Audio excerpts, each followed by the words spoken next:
welcome back to One Hot Bite. Melissa here, where healthy doesn't have to be boring, and we're gonna have a lot of fun today. We are gonna make a mac and cheese, but we're not gonna make just boring old mac and cheese. Not that mac and cheese is ever really boring. I love mac and cheese because it is a great base for anything you wanna add to it. Today we're gonna add chicken, broccoli, and bacon. So we're gonna have a lot of things in it. But the great thing about it, I mean, you can add any meat source to mac and cheese. It's a great vehicle to make an entire dish out of. We're gonna go ahead and put this together. We're just using regular elbow macaroni. We're gonna use some fresh broccoli. I did not have any raw chicken today, so I happen to have some rotisserie chicken in my fridge, and this is called improvising, so we're gonna improvise with some rotisserie chicken into this, but I still think it's gonna turn out fabulous. Without further ado, I want to thank you so much for being here.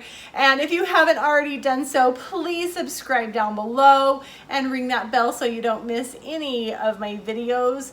Make sure you smash that like button as well. It helps with the algorithm of my channel. And I really appreciate all the help and all of you that you are here. And let's make this delicious mac and cheese, but let's get going. We're going to start with 3 slices of coarsely chopped bacon, and we're going to just bring this over medium-high heat and sizzle them and cook them until they are crispy. Your desired crispness on this. This is about where I like mine. I'm going to transfer these to a bowl with a paper towel. Just let them drain for a minute and set them aside. We need 3 cups of fresh broccoli, so I buy the broccoli crowns at the grocery store.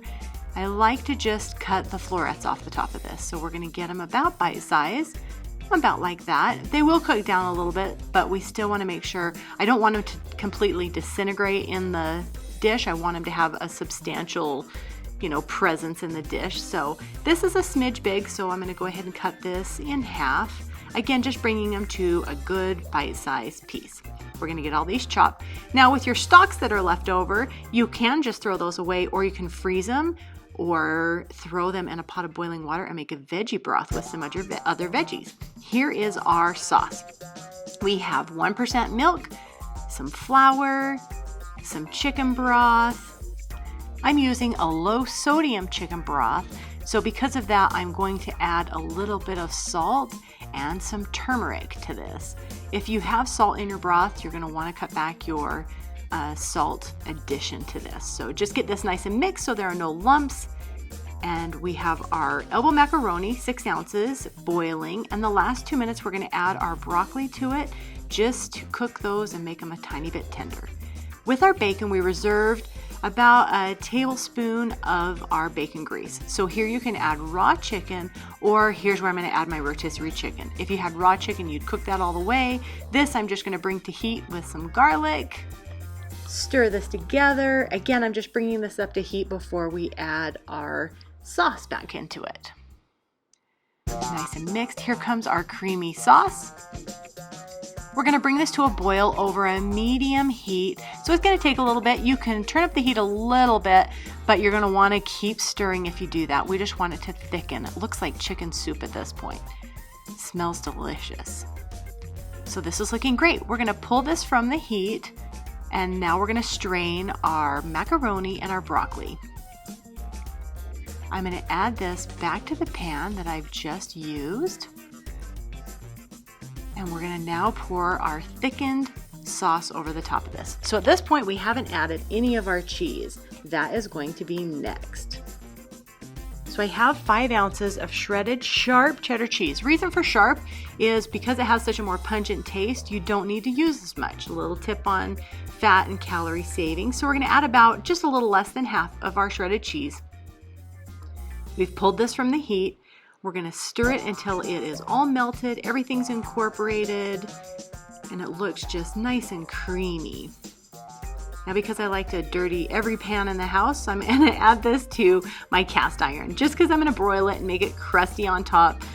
You don't have to do this part, you can definitely do it in just the pot that you've used. I'm gonna spread it nice and even here. And this is where we're gonna add our already crisp bacon. We're just gonna sprinkle that on top. It's gonna add the most beautiful color and flavor to this dish. Again, this is adding salt to it, so that's where you can think about your salt content if that's something in your diet you need to control. As soon as we have this all sprinkled around, the remaining sharp cheddar cheese that I've shredded, we're gonna sprinkle that around as well. So we've preheated our broiler, and we're gonna put this in there for about 2 to 3 minutes. I mean, keep an eye on it, and you can make it as brown and crispy as you'd like. After we pull it out, you're gonna hear this. Ooh, this is fabulous. Oh, I don't know about you, but that is one hot bite. This is actually incredible. You can substitute any meat source you want. Like I said before, you can substitute any veggie if you prefer in this as well. This sauce is super rich and full of flavor. The bacon is always good. Let's have a bite. I'm gonna try and get a couple things here and not burn myself. Okay, let's see.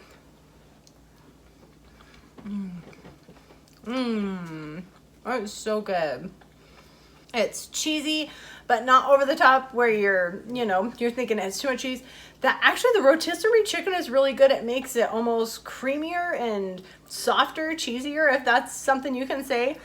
The crusty cheese and bacon on top is phenomenal.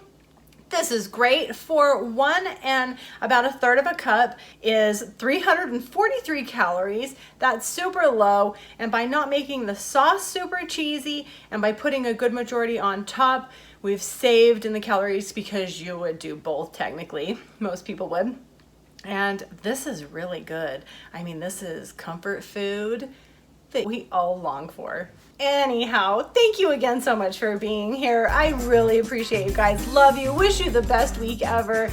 I'm going to come at you with my next video with the most delicious coffee cake muffin, as well as we're going to make a sweet pea crostini with homemade fresh ricotta cheese. Not going to want to miss those.